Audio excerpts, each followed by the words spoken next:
Et on se retrouve tout de suite, on va changer complètement d'univers, on va parler des ESN. À tout de suite. BFM Business partenaire. Tech Co Business, la chronique expert. Et la chronique expert avec notre baromètre, vous savez, chaque mois à peu près, on se donne rendez-vous avec la société Optimis, qui est une plateforme qui met en liaison des donneurs d'ordre avec des développeurs, avec des ESN. Et ça nous permet, comme c'est une plateforme en ligne, il y a plein de chiffres, plein de données, de faire un petit point sur la santé du marché des développeurs, des ESN. Et avec nous pour en parler, Alix Mircham. Bonjour Alix. Bonjour Frédéric. Directeur général d'Optimis. Et avec Anthony Lambert. Bonjour Anthony, cofondateur de Boond. Avec 2 O, un ERP réservé aux ESN. On aura l'occasion d'en parler. Juste un mot, Alix, lancement prochain du club ESN, justement. Alors, c'est pas les grandes ESN, justement, c'est plus ces ESN. Tout à fait, les petites et moyennes. On lance d'ailleurs en partenariat avec Boond et Wobi, un autre acteur des ESN pour le pré-boarding, onboarding des collaborateurs. On lance le club ESN pour continuer à montrer et à démontrer la valeur, l'expertise qu'apportent les ESN sur le marché. Je pense que c'est le meilleur moment pour le faire. Oui, et sur un marché assez bousculé, notamment avec l'IA, avec tout ce qui arrive aujourd'hui. Alors justement, on va parler des chiffres parce qu'on s'intéresse évidemment chaque mois à ces tendances du marché IT. Alors le marché reste tendu, hausse des profils disponibles, hausse des besoins de l'entreprise. Comment on explique un peu tout ça, Alix ? Alors effectivement, on a vu Q4 2025, un redressement en fait des besoins des donneurs d'ordre, une hausse après une année 2025 très difficile en termes de besoins des grandes entreprises. Q4 était en hausse, forte hausse. Le premier mois donc, de l'année 2026, ça se confirme. On maintient une hausse de 9%, 9,45% des besoins des entreprises, ce qui est quand même un signal très positif. Mais malgré tout, on a également une hausse des profils disponibles, surtout dans les ESN, justement, de 12%, ce qui explique effectivement aussi ce remue-ménage dans les ESN et la baisse des effectifs, par exemple. Alors, une contraction historique du marché, Anthony Lambert, depuis 2009, baisse du marché de 1,8% en gros pour les ESN. Quelles sont les causes qui expliquent un peu cette baisse ? Alors les grandes causes, je pense que sans surprise, la conjoncture économique et le contexte aussi géopolitique. On constate aussi un essoufflement des grands projets de transformation digitale qui s'étaient accélérés après la période du Covid et qui se sont ralentis avec des reports de budget ou des attentes de lancement de nouveaux projets. Et également, quelque chose qui a bien joué sur le marché de l'IT, c'est un arbitrage des grands donneurs d'ordre, donc les clients des ESN, davantage envers les solutions SaaS et le cloud au détriment du service. Ça se retrouve un peu, je regardais dans les tarifs de taux journalier moyen, Alix, sur les méthodes qualité-test, enfin, là, on voit des hausses. Oui, on a des hausses, donc on a fait un top 3 en fait, des plus grandes tendances au niveau des TJ, 17% de hausse sur des spécialités méthodes qualité-test, 26% de hausse, c'est énorme pour ce début d'année sur les applications web. On a quand même une baisse de 7% sur la data BI reporting, des besoins qui sont en très très forte demande depuis un moment. Donc on a une baisse. Si on regarde ces chiffres, Anthony, est-ce que ça veut dire que on anticipe quand même un retour à la croissance quand on voit plus 17% de demande en méthode qualité de test, plus 26% application web? Alors, le Numéum parle d'une hausse du marché du numérique de 4%. Alors, moi, je pense que c'est important de la temporiser parce qu'elle n'est pas homogène. Ce 4%, en réalité, il y a 1,5% d'estimé pour les ESN, prestataires de services, et 8% pour les éditeurs de logiciels. Vous avez de la chance. Vous avez de la chance, vous en éditez un ERP à destination des ESN, on le rappelle, et vous, ça marche plutôt bien du coup. Alors, cet indicateur, en tout cas, marche bien. Oui, tout de même, c'est important de préciser que normalement, 50% de notre croissance, historiquement, elle est portée par la bonne dynamique des ESN. Et en 2025, ça a été la première année où elle nous a juste porté à hauteur de 10%.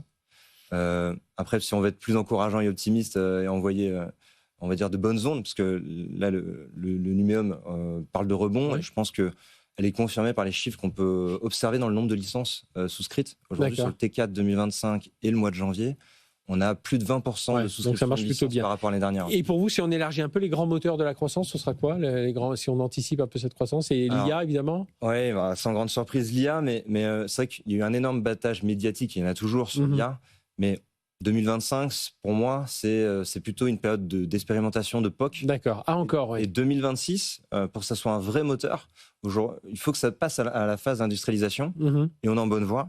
Bon, ça, c'est le premier moteur. La souveraineté, j'imagine, parce qu'on parle beaucoup de souveraineté aujourd'hui. Exactement. Alors, il y a la reprise aussi des projets de transformation digitale, mais avec le contexte géopolitique, notamment les États-Unis, ça va s'accélérer de défendre nos projets souverains, le cloud souverain notamment. Et enfin, peut-être aussi un autre moteur, c'est les acteurs de niche. Sur la cyber, exactement. Des secteurs plus dans nos verticaux. clients, on peut voir que les ESN qui se portent le mieux, qui se sont portés le mieux Ce sont ceux qui ont vraiment ce métier vertical. Spécialisés sur l'intégration de logiciels, la cyber, ou alors sur des secteurs porteurs, tout simplement. En fait. Et on voit ça dans le top des spécialités les plus demandées. Alors oui, le top 3 pour janvier en tout cas, on a Data, Business, Intelligence, DevOps, Exploitation, Infrastructure et Cloud justement qui revient dans le top 3 qui était sorti au trimestre dernier. Et évidemment, on constate nous aussi sur notre plateforme des ESN qui se transforment dans la cybersécu parce que c'est une très très forte hausse de demande. J'ai le patron, le directeur de l'hôpital l'autre jour sur une conférence qui disait c'est la plus grosse demande que j'ai. Alors tous mes jeunes veulent faire de l'IA, mais à la sortie de l'école, toutes les entreprises veulent de la cyber. Donc effectivement, et les ESN d'ailleurs se transforment aussi en intégrateurs de solutions cyber. Donc ça marche plutôt bien. Du coup, les enjeux 2026, donc voilà, jouer cet effet de transformation, Anthony Lambert. Mais c'est aussi la fin de la croissance à tout prix. Pas la croissance, on veut basculer vers une logique quand même ROI first. On va dire qu'il n'y a pas le choix. On est habitué à une croissance quasi continue dans le marché du numérique. Et aujourd'hui, oui, effectivement, le marché bascule vers une logique ROI first. Pourquoi ? Parce que le chiffre d'affaires baisse, donc il faut améliorer les marges.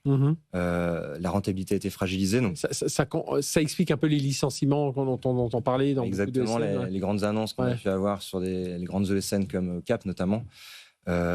Aussi, une tendance à aller chercher des grands gains de productivité. Et l'IA, qui est le mot magique, doit y contribuer à réussir à produire plus avec moi.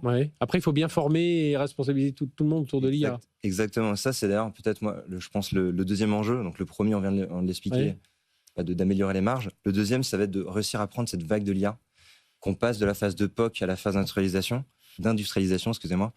Et la première étape, ça va être de réussir à acculturer déjà en premier lieu les équipes au sein des ESN à l'IA et être capable après de faire en sorte que les cas d'usage qu'on peut retrouver dans l'IA s'opère sur les vrais processus métiers des ESN et de leurs donneurs d'ordre. Il y a aussi quelque chose qu'il faut changer, c'est la facturation. Le modèle de facturation doit changer aussi, selon vous ? Tout est lié, finalement, mais historiquement, les ESN sont connus pour facturer du temps homme, facturer du temps passé, avec la montée en puissance de l'IA et la conjoncture plus compliquée. On facture des hommes et des agents.